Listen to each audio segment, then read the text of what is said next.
আসসালামু আলাইকুম এভরিওয়ান। যদি তুমি থাকতে গল্পের দ্বিতীয় পার্ট। আর তোমরা অনেকেই বলতাছো যে ভাইয়া অন্ধমের ভালোবাসা গল্পের দ্বিতীয় সিজন দেন। তো তোমাদের তো আমি বলছি যে অন্ধমের ভালোবাসা গল্পটির দ্বিতীয় সিজন লেখা চলতেছে, তো এটা কমপ্লিট হলেই আমি নিয়ে আসবো। আর এই যে এই গল্পটি চলতেছে, এইটা যদি তোমাদের ভালো না লাগে তাহলে আমাকে আনসাবস্ক্রাইব করে দিও। তো চলো বেশি কথা না কইরা গল্প শুরু করা যাক। সাকিব বলল, আঙ্কেল এ বাসায় থাকা আমার পক্ষে সম্ভব না, আমি কালকেই বাসা ছেড়ে দিব। সাকিবের কথায় অবাক হয়ে আজিজ চৌধুরী সাকিবের দিকে তাকায়। অবাক হবারই কথা, কত অনুরোধ করার পর আজিজ চৌধুরী সাকিবকে বাসা ভাড়া দিয়েছে, নয়তো এমন ব্যাচেলার ছেলেকে কেই বা বাসা ভাড়া দিবে। একটু থেমে সাকিব আবার বলল, পুরো মাসের ভাড়া দিয়ে দিব, এখন তো মাসের অর্ধেক। আজিজ চৌধুরী বলল, তা তুমি এত অনুরোধ করে বাসা ভাড়া নিলে, এখন আবার বাসা ছেড়ে দিতে চাচ্ছ? সাকিব বললাম, আসলে আমার একটু প্রবলেম হচ্ছে এখানে। আজিজ চৌধুরী বলল, তোমার প্রবলেম সলভ করার জন্য আমি তো আছি, এখানে তোমার কিসের প্রবলেম হচ্ছে সেটা তুমি আমায় বলবে না? পর্দার আড়ালে দুইটা কৌতূহলী চোখ দেখা যাচ্ছে, যে নিজেকে আড়াল দেখে আজিজ চৌধুরী আর সাকিবের কথা শুনছে। সাকিব আর চোখে দেখে বুঝলো রূপা ছাড়া আর কেই বা হতে পারে। সাকিবকে নিরুত্তর দেখে আজিজ চৌধুরী আবার বলল, কি প্রবলেম তোমার বলো? রূপার কারণে কোনো সমস্যা হচ্ছে? ও কি তোমার কোনো রকম ডিস্টার্ব করছে? হ্যাঁ বলতে গিয়েও থেমে যায় সাকিব। রূপা যতই যা করুক, রূপার প্রতি আলাদা টান কাজ করে সাকিবের। মেয়েটা অবুঝ প্রকৃতির, ওর ঘাড়ে দোষ না দেওয়াই ভালো। ইতস্তত বোধ করছে সাকিব। হাতের ঘড়ির দিকে তাকিয়ে তাড়াহুড়ো করে ভাব নিয়ে বলল, আঙ্কেল আমার বেরোতে হবে এখন, আসছি, পরে কথা বলবো আপনার সাথে। আজিজ চৌধুরী ফ্ল্যাট থেকে বেরিয়ে পড়ল সাকিব। লম্বা একটা দীর্ঘশ্বাস ছাড়লো, একদম ব্যাককেল হয়ে গেল জানো। কেন বাসা ছাড়বে তার উপযুক্ত কারণ দাঁড় করিয়ে আজিজ চৌধুরীর কাছে যাওয়া উচিত ছিল। এভাবে হুট করে গেল। রূপা দই দিতে গিয়েও বিবেকে বাধা দিল। মেয়েটা একটু অদ্ভুত টাইপের, কেমন সহজ সরল মায়া মায়া চেহারা। ভেবে চিনতে একটা অজুহাত বের করে না হয় বাসা ছাড়ার কথা বলবে। কাঁধের উপর কারো হাতের স্পর্শ পেয়ে পিছনে ফিরে তাকায় সাকিব। তাপাকণ্ঠে বলল, রূপা। রূপা চোখগুলো ভেজা, কাঁদছে মেয়েটা। কেন কাঁদছে বুঝতে পারছে না সাকিব। কি হয়েছে, এখানে আসছো কেন? আচমকা সাকিবকে জড়িয়ে ধরে রূপা। রূপা বলল, আপনি এখান থেকে যাবেন না প্লিজ। বাবা মা তাহলে আমার দই দিবে, আজিজ চৌধুরী আমায় এই বাড়ি থেকে তাড়িয়ে দিবে। কারেন্ট শক খাওয়ার মতো কেঁপে উঠতে সাকিব। এভাবে কাউকে জড়িয়ে ধরা যায় জানা ছিল না সাকিবের। নিজেকে সামলিয়ে বলল, আরে এভাবে জড়িয়ে ধরছো কেন? ছাড়ো ছাড়ো, কেউ দেখে ফেললে বাজে ভাববে। রূপা কান্না ভেজা কণ্ঠে বলল, ছাড়বো না, আগে বলেন যাবেন না, আমি আপনার শার্ট প্যান্ট ফেরত দিয়ে দিব। রূপার স্পর্শে অদ্ভুত শিহরণ অনুভব করছে সাকিব। মেয়েটার মাঝে সংকোচ বোধ নেই, থাকলে কি এভাবে কাউকে জড়িয়ে ধরে? আমি বললাম, না যাব না, ছাড়ো এবার। সাকিবকে ছেড়ে দেয় রূপা, চোখগুলো লাল হয়ে আসে। সাকিব একটা চেয়ার টেনে বলল, বসো এখানে। রূপা একবার সাকিবের দিকে তাকিয়ে বাধ্য মেয়ের মতো বসলো। সাকিব বলল, এখানে বসতে হলে কান্না থামাতে হবে। চোখের জল মুছতে মুছতে রূপা বলল, আপনি যদি বাবার কাছে আমার নাম বলতেন তাহলে আম্মুকে কথা শোনাতো খুব। তারপরেও বুঝে গেছে হয়তো আমি আপনার ডিস্টার্ব করছি, তাই আপনি চলে যেতে চাচ্ছেন। সাকিব বলল, সেজন্যই বলিনি। ওয়ানেক্সের সবচেয়ে বিশ্বস্ত বুকমেকার, যা পিএইচডি এবং সিরিয়া অ্যাপের অফিসিয়াল পার্টনার। এই অ্যাপসে আপনি cricket, football, tennis live match দেখতে এবং তাদের স্কোর ভবিষ্যৎবাণী করে সহজেই অর্থ উপার্জন করতে পারবেন। সেই সাথে বিএমডব্লিউ গাড়ি, আইফোন, ল্যাপটপ এবং আরও অনেক নগদ পুরস্কার জেতারও সুযোগ রয়েছে। এই অ্যাপটিতে আপনি class crystal, under and over 21 ইত্যাদি গেম খেলে সহজেই আয় করতে পারবেন। আপনি বিকাশ, নগদ, রকেট ব্যাংক, ক্রিপ্টো, পেপল এবং অন্যান্য সহজ পদ্ধতির মাধ্যমে সহজেই আপনার জেতা টাকা তুলতে পারবেন। এখানে আপনি 24 ঘন্টায় 7 দিন গ্রাহক সহায়তা পাবেন। তাই এখনই পিন কমেন্টের লিঙ্ক ব্যবহার করে রেজিস্ট্রেশন করুন, অথবা গুগলে ওয়ানেক্স সার্চ লিখে রেজিস্ট্রেশন করুন। আর হ্যাঁ, রেজিস্ট্রেশনের সময় আমার প্রোমো কোড ভোডো7 ব্যবহার করে প্রথমবার ডিপোজিটে 20,000 টাকা পর্যন্ত পান। সাকিবের মাথায় ব্যান্ডেজ করা। রূপা সাকিবের কপালের দিকে তাকিয়ে বলল, আমি ইচ্ছা করে গ্লাস মারিনি। সাকিব বলল, তো কিভাবে মেরেছ? রূপা বলল, জানি না। সাকিব একটু চুপ থেকে বলল, আচ্ছা তুমি তোমার বাবা মায়ের কাছে থাকো না কেন? রূপা বলল, তো আমি কার কাছে থাকি? সাকিব বলল, আজব, ছায়লা আন্টি তো তোমার খালা, তুমি তোমার খালার কাছে থাকো কেন? রূপা বলল, না না, উনি আমার মা। আরেকটা ডাইনি মহিলা আছে, সে বলে আমি নাকি তার মেয়ে, কিন্তু আমার মনে হয় আমি ছায়লা আম্মুর মেয়ে। ফিক করে হেসে দেয় সাকিব। ছায়লা আম্মুর মেয়ে? কি আজব কথা, তোমার আম্মুকে সেটা তুমি বলতে পারো না? একজন বললেই হলো নাকি? রূপা বলল, হ্যাঁ পারি তো বলতে, আপনার ছায়লা আন্টি আমার আম্মু। ধুর, হিসাব মিলাতে পারছে না সাকিব। এই মেয়ের মেন্টালি প্রবলেম আছে। তুমি যদি আমার আর কোনো রকম ডিস্টার্ব করো আমি কিন্তু চলে যাব, এটা তোমার লাস্ট চান্স। মাথা ঝাঁকিয়ে রূপা বলল, আচ্ছা। দুপুরে রোদের ভিতরে পায়ে হেঁটে ভার্সিটি থেকে ফিরছে সাকিব। বেশ তাড়াতাড়ি হাঁটছে, রোদে মাথা ঝিমঝিম করছে। মধ্যবিত্ত ফ্যামিলির ছেলে সাকিব, বাবা মা খুব কষ্ট করে ইঞ্জিনিয়ারিং পড়াচ্ছে। অবশ্য এখন টিউশনির টাকায় চলে যায় সাকিবের, তবুও সবসময় হিসেবে থাকে কিভাবে টাকা বাঁচানো যায়। ভার্সিটি থেকে পায়ে হেঁটে বাসায় আসলে 30 টাকা বেঁচে যায়। জীবনে সাকসেস হতে হলে এই একটু কষ্ট তো করতেই হয়। 3 বোন, 1 ভাইয়ের মাঝে সাকিবই বড়। বোন 3 জন, সাকিবের ছোট। টানপড়নের সংসারে ছেলে মেয়েদের লেখাপড়ার খরচ জোগাতে হিমশিম খেয়ে যায় সাকিবের বাবা। ছোট্ট একটা দীর্ঘ নিঃশ্বাস ফেলে সাকিব। দুপুর বেলা রাস্তা পুরো ফাঁকা। এলোমেলো পায়ে তাড়াতাড়ি হেঁটে চলে আসলো বাসায়। বাসায় এসে কিছুক্ষণ রেস্ট নিল। আজকে রাতে ইচ্ছা করছে না মোটেও। কলেজ লাইফ থেকে ম্যাচে থাকতো সাকিব। মাঝে মাঝে বুয়ার অনুপস্থিতিতে রান্না করতে করতে এখন পাক্কা রাঁধুনি হয়ে গেছে। যদিও রাঁধুনি শব্দটা শুধু মেয়েদের সাথেই যায়। রান্নার উদ্দেশ্যে শোয়া থেকে উঠে ক্লান্তির জন্য আর রাঁধতে ইচ্ছা হলো না, আবার শুয়ে পড়ল। কলিং বেলের শব্দে ঘুমানো আর হলো কোথায়। খুব বেশি বিরক্ত নিয়ে দরজা খুলল সাকিব। দরজার সামনে দাঁড়িয়ে আছে রূপা, হাতে 1 প্লেট পোলাও আর মাংস। রূপার দিকে জিজ্ঞাসাসূচক দৃষ্টিতে তাকালো সাকিব। মুচকে এসে রূপা বলল, আপনার জন্য এনেছি। সাকিব বলল, শায়লা আন্টি পাঠিয়েছেন? কোনো উত্তর দেয় না রূপা। রুমে ঢুকে টেবিলের কাছে প্লেটটা রেখে বলল, নেন নেন, খেয়ে উদ্ধার করেন আমায়। অবাক হয়ে তাকিয়ে আছে সাকিব। এখন একদম স্বাভাবিক মনে হচ্ছে রূপাকে। কালো রঙের একটা 3 পিস পরা রূপা, চুলগুলো বেনিগাটা, হাঁটু ছোঁয়াছে, ঠোঁটের নিচে তিলটা স্পষ্ট আছে, বেশি পরিপাটি মনে হচ্ছে। মনে মনে খুশি হয়েছে সাকিব। রান্না করতে ইচ্ছা করছিল না। এমন সময় যদি কেউ খাবার পাঠায় অদ্ভুত ধরনের ভালো লাগে। সাকিব রূপার দিকে তাকিয়ে বলল, আমার শার্ট প্যান্ট নিতে আসনি তো আবার খাবার দেওয়ার বাহানায়? হেসে দেয় রূপা আর বলল, না না, শার্ট প্যান্ট তো ছাদ থেকেই নেওয়া যায়, তার জন্য কি রুমে আসার প্রয়োজন আছে? সাকিব একটু ভেবে বলল, তাই তো। রূপা বলল, সেই দিনের প্যান্টটা দিয়ে দিব, আলখাল্লার মতো ঢিলা হয়, শার্টটা রেখে দিব। বলে সাকিবের দিকে উত্তরের আশায় তাকায় রূপা। সাকিব মাথা নাড়িয়ে বলল, আচ্ছা। হঠাৎ মুখ গম্ভীর করে রূপা বলল, সেদিন আপনার গায়ে গ্লাস মেরেছিলাম, সেই জন্য আম্মু আমায় থাপ্পড় দিয়েছে। ভালোই করেছে তাই না? ভুল করলে তো সবাই মারবে। রূপার কথাগুলো কেমন যেন বাচ্চা টাইপের লাগছে সাকিবের কাছে। এখন যেন একদম ইনোসেন্ট রূপ। বেশ মজা পাচ্ছে সাকিব। বলে উঠল, হ্যাঁ মারবেই তো। রূপা বলল, সে কি, আপনি খাচ্ছেন না কেন? সাকিব খাবার মুখে নিল। রূপা একটা চেয়ার টেনে সাকিবের কাছে বসলো। রূপা বলল, আম্মুর হাতে রান্না খুব মজা তাই না? খাবার মুখে দিতে দিতে সাকিব বলল, অসাধারণ। রূপা বলল, আপনি একাই খাবেন? খাবার মুখে দিতে গিয়েও থেমে যায় সাকিব। হেসে বলে, তুমি খেয়ে আসোনি? রূপা বলল, আরে বাবা, আমি কখন খেলাম? আমি তো আমার খাবার আপনার জন্য নিয়ে আসলাম। ভেবাচাকা খেয়ে যায় সাকিব। লজ্জাও পেয়েছে বেশ। সাকিব বলল, তোমার খাবার তুমি আমার জন্য এনেছো কেন? আমি তো ভাবছি শায়লা আন্টি পাঠিয়েছেন। এখন তো আমি ভাত মাংস মেখে ফেলেছি, তুমি কি খাবে? রূপা বলল, না না, আপনি খান, কিন্তু আমি আপনার সামনে বসে আছি, আমি একটু সাদা উচিত ছিল তাই না? অস্থিরকর অবস্থায় পড়ে যায় সাকিব। ইচ্ছে করছে আধ খাওয়া ভাত আর মাংস ফেরত দিয়ে দিতে। সাকিব বলল, আমি তোমায় সাধবো কিভাবে? ভাত তো 1 প্লেটেই এনেছো। আচ্ছা, তুমি আমার জন্য ভাত আনতে গেলে কেন? আজব। রূপা হেসে বলল, আপনার সাথে ভাব জমাতে। না না, ভাত ফেরত নিব না, আপনি খেয়ে নেন। এখন আর ভাত গলা দিয়ে নামছে না সাকিবের। রূপা মিটমিট করে হাসছে। রূপা বলল, লজ্জা পেয়েছেন বুঝি? কথা বলছে না সাকিব। কিছুক্ষণ চুপ থেকে গভীর গলায় বলে, তোমার মাথায় কি প্রবলেম আছে? তোমার খাবার তুমি আমার জন্য এনেছো কেন? রূপা বলল, বললাম তো ভাব জমাতে। একা একা বিড়বিড় করে বকছে সাকিব। রূপা চেয়ার টেনে সাকিবের একটু কাছে গিয়ে বসলো। রূপা বলল, একা খেতে লজ্জা পাচ্ছেন এখন? আচ্ছা আচ্ছা, আপনিও খান, আমায়ও দেন। সাকিব বলল, তোমার খাবার তুমি পুরোটা নিয়ে যাও।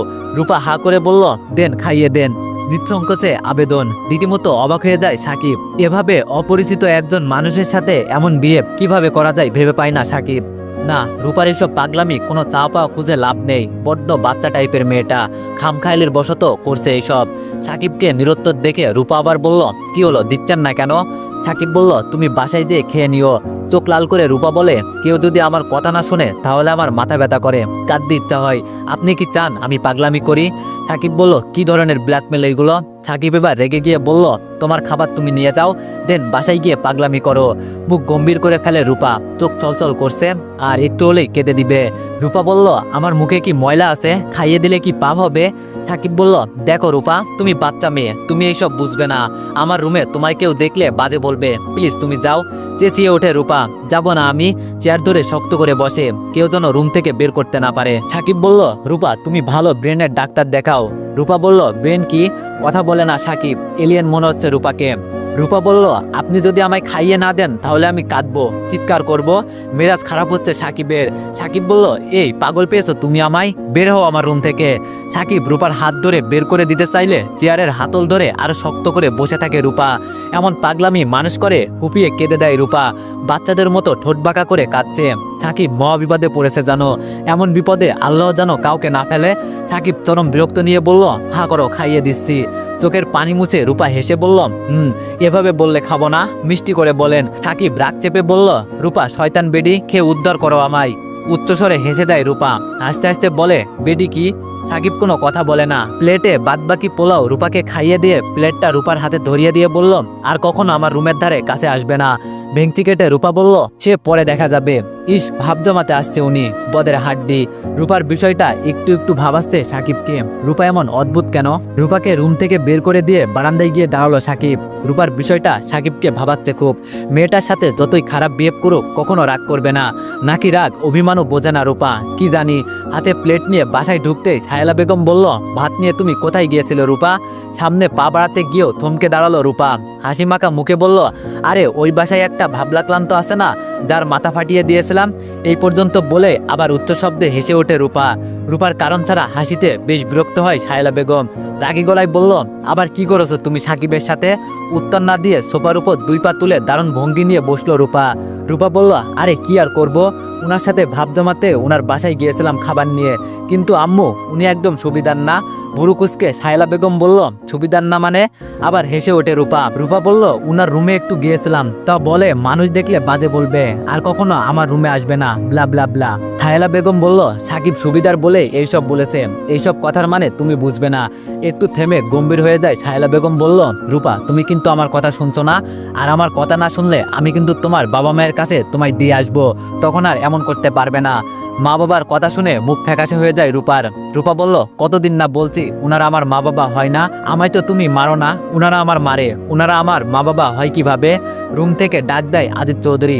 আদিত চৌধুরীর ডাকে সাড়া দিয়ে দ্রুত পায়ে রুমে চলে যায় সাহেলা। আদিত চৌধুরী বলল, আমার এখানে একটা বই রেখেছি, বইটা কোথায়? সাহেলা বেগম বলল, আমি কিভাবে বলবো তোমার বইয়ের কথা, আমি কি বই পড়ি? আজিত চৌধুরী বলল, পড়ো না সেজন্য কি তুমি বইটা অন্য জায়গায় রাখতে পারো না? ক্ষিপ্ত কণ্ঠে সাহেলা বেগম বলল, না পারি না, সারাক্ষণ বই আর বই, বাসায় যতক্ষণ থাকো বই নিয়ে বসে থাকো। বিড়বিড় করতে থাকে সাহেলা বেগম। বাসায় এসে যে 2 দণ্ড কথা বলবে তা না, সারাটাক্ষণ বই পড়বে, বাড়িটা পুরো লাইব্রেরি বানিয়ে ফেলেছে। আদিত চৌধুরী হেসে বলল, এখন কি আর প্রেম ভালোবাসার বয়স আছে যে বাসায় এসে তোমার সাথে প্রেম করে টাইম পাস করব? মেজাজ খারাপ হয়ে যায় সাহেলা বেগমের, চোখ লাল করে তাকায়। আদিত চৌধুরী আবার বলে, আরে ভুল কি বলেছি, এভাবে চোখ লাল করে তাকাও কেন?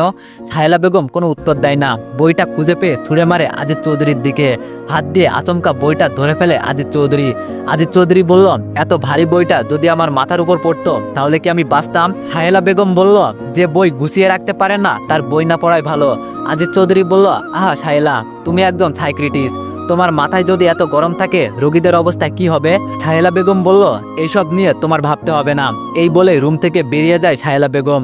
রূপা রুমে গিয়ে দেখে শুয়ে আছে রূপা, জানালার ফাঁক দিয়ে আকাশের দিকে তাকিয়ে আছে, যদিও চারপাশে বড় বড় বিল্ডিংগুলোর জন্য আকাশ দেখার জন্য নেই। সাহেলা বেগমকে দেখেই উঠে বসে রূপা। মুচকে এসে সাহেলা বেগম রূপার পাশে বসলো। সাহেলা বেগম বলল, আগের মতোই মাথায় পেন হয় রূপা তোমার? মাথা ঝাঁকিয়ে রূপা বলে, না আগের থেকে কম। সাহেলা বেগম বলল, ওই যে তোমার হঠাৎ করে মাথা গরম হয়ে যায়, নিজের শরীরে নিজে আঘাত করো, ভাঙচুর করো, কান্না করো, এখন কি এরকম হয়? রূপা একটু ভেবে বলল, না 2 দিন এরকম হয়নি। স্বস্তির নিঃশ্বাস ফেলে সাহেলা বেগম, কিছুটা হলেও তাহলে সাকসেস উনি। মনের ভিতরে একটাই চিন্তা, রূপার মাকে দেওয়া কথা রাখতে পারবে তো? সাহেলা বেগম ফোনের গ্যালারি থেকে একটা ছবি বের করে রূপাকে দেখালো। সাদা আরপন পরে বাইকের উপর বসে আছে রূপা। সাহেলা বেগমের হাত থেকে ফোনটা নিয়ে ছবিটা খুঁটিয়ে খুঁটিয়ে দেখে রূপা। রূপা বলল, এটা আমি? সাহেলা বেগম বলল, তোমার বাবা মা যদি এখানে তোমায় দেখতে আসে তাহলে কি পাগলামি করবে? চোখ মুখ কুঁচকে ফেলে রূপা, যেন সাহেলা বেগম খুব বিশ্রী কথা বলেছে।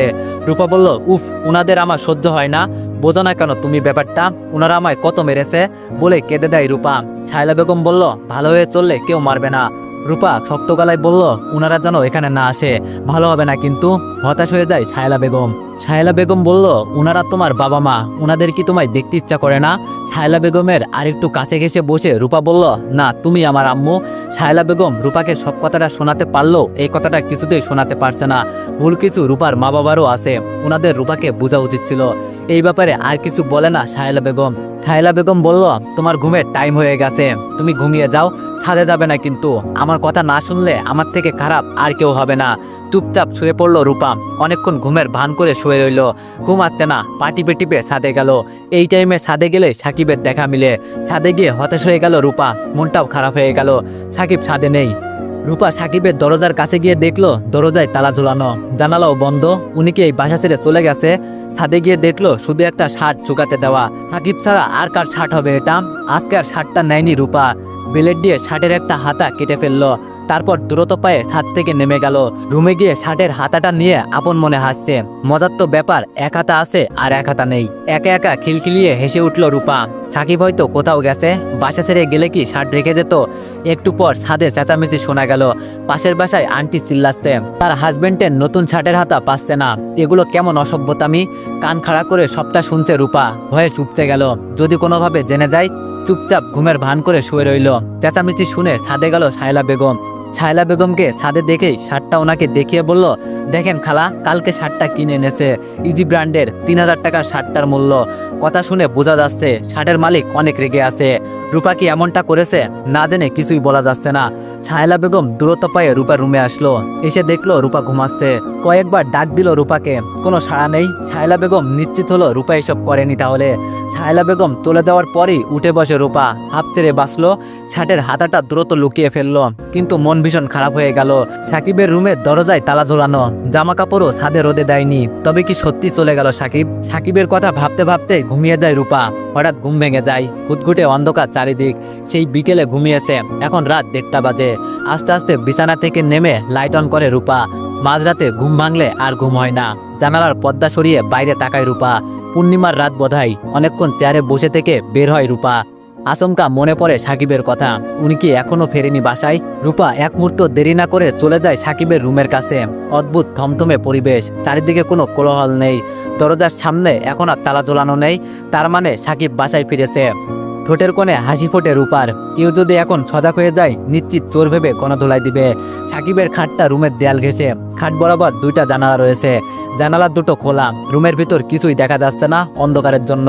রূপা আবার রুমে গিয়ে টর্চ লাইট নিয়ে আসে। জানালা দিয়ে লাইটের আলো গিয়ে পড়ে সাকিবের মুখে। গভীর ঘুমে আচ্ছন্ন সাকিব। রূপা লাইট মেরে পুরো রুমটা দেখতে লাগলো। 2টা খাট সাকিবের রুমে, আরেকটা খাটেও মানুষ ঘুমাচ্ছে।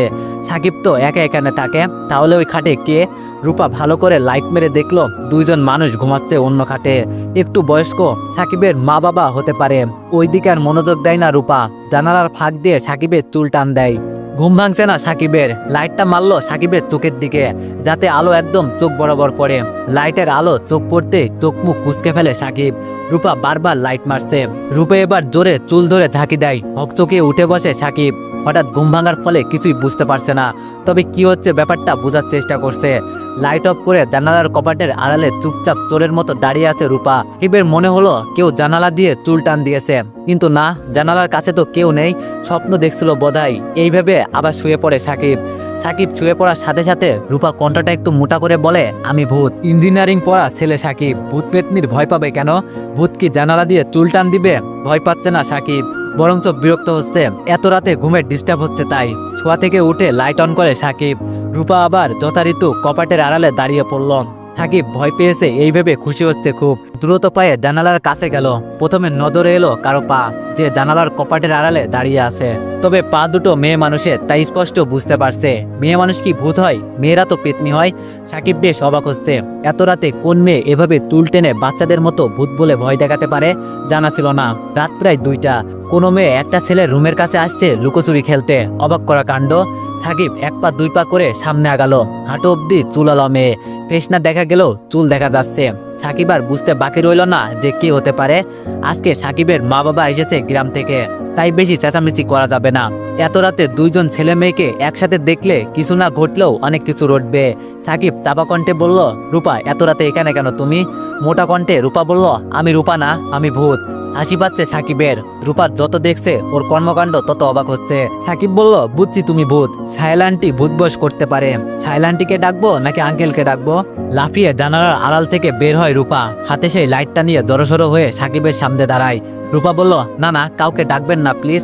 খানিকক্ষণ চুপ থেকে রাগী কণ্ঠে সাকিব বলল, এত রাতে তুমি এখানে কেন এসেছো? কেউ যদি দেখে ফেলে কি হবে সেটা তুমি জানো? আমার মা বাবা আসছে আজকে, তারা যদি সজাগ হয়ে যায়। একটু থেমে সাকিব আবার বলল, এই মেয়ে, এই প্রবলেম কি তোমার? বলেছি না আমার রুমের কাছে আসবে না। মাথায় কি কোনো সেন্স নেই? মাথা নিচু করে দাঁড়িয়ে আছে রূপা। আবছা আলোতে বোঝা যাচ্ছে যে ওর মুখটা ফ্যাকাশে হয়ে গেছে। ঠান্ডা গলায় রূপা বলল, সব আমার দোষ তাই না? বিকেলে যদি আপনি আমার কাছে বলে দিতেন তাহলে কি আমি আপনার খুঁজতে আসতাম এত রাতে? বিস্ময় ভরা কণ্ঠে সাকিব বলল, আচ্ছা আচ্ছা, তুমি আমার কি এমন হও তোমায় বলে যেতে হবে? তোমার মতলব কি বলো তো? প্রেমে টেপে পড়ে গেলে নাকি আমার? ছলছল চোখে সাকিবের দিকে তাকিয়ে রূপা বলল, প্রেম কি? ব্যঙ্গ কণ্ঠে সাকিব বলল, তুমি তো বাবু তাই না, ফিডার খাও, প্রেম বোঝো না? রূপা বলল, রূপা বাবু আমি? রূপা কি সাবলীলভাবে কথা বলছে? মনে হচ্ছে সাকিবের বলা কোনো কথাই গায়ে মাখছে না বা কেয়ার করছে না। সাকিব রূপার হাত খপ করে ধরে হ্যাঁচকা টান দিয়ে বলে, যাও এখান থেকে, নয়তো ভালো হবে না। তোমার জন্য আতঙ্কে থাকতে হয় আমার। তুমি কি আমার বিপদে ফেলতে চাও নাকি? রূপা বলল, না না, আমি আপনার ডাস্টবিনে ফেলতে চাই। সাকিব বলল, মজা নিচ্ছ তুমি? ওকে ওয়েট, তোমার আম্মুকে ডাকছি। রূপা বলল, এত রাতে আম্মুকে ডেকে কোনো লাভ নেই, আমি যাব না এখান থেকে। আমি এখন আপনার বাবা মাকে ঘুম থেকে ডেকে তুলব এবং তাদের সাথে ভাব জমাবো। রূপার মুখের দিকে হাঁ করে তাকিয়ে আছে সাকিব। কি আবল তাবল বকছে মেয়েটা। রূপার কথায় বিস্মিত হয়ে যাচ্ছে সাকিব। রূপা সাকিবকে ঠেলে রুমে ঢুকতে চাইলো। সাকিব ভ্যাঁচকা টান দিয়ে রূপাকে সরিয়ে নিল। মাঝরাতে এ কোন বিপদে পড়ল? এর থেকে বিপদ আর কি হতে পারে? রূপাকে একটু দূরে সরিয়ে নিয়ে ঠান্ডা গলায় সাকিব বলল, আচ্ছা তোমার কি চাই, কেন এমন করছো? রূপা বেশ ভাব নিয়ে বলল, মাঝরাতে ঘুম ভাঙলে আমার আর ঘুম হয় না। আপনি যদি এখন আমার সাথে ছাদে বসে আড্ডা দেন তাহলে আপনার বাবা মাকে ডাকবো না। রাগ চাপিয়ে সাকিব বলল, তুমি এখান থেকে যাবে নাকি সাহেল আন্টিকে ডাকবো? রূপা বলল, ডাকেন ডাকেন। কয়েক পা হেঁটেই থেমে গেল সাকিব। এত রাতে ডাকতে যাবে? কেমন যেন বেমানান লাগছে ব্যাপারটা। তো এভরিওয়ান, গল্পটি অনেক ভালো। তোমরা মনে করতেছো গল্পটি ভালো না, তো তোমরা গল্পটি শেষের দিকে শুনলে অনেক মজা পাইবা। তো নেক্সট পার্টের জন্য অপেক্ষা করো। ধন্যবাদ।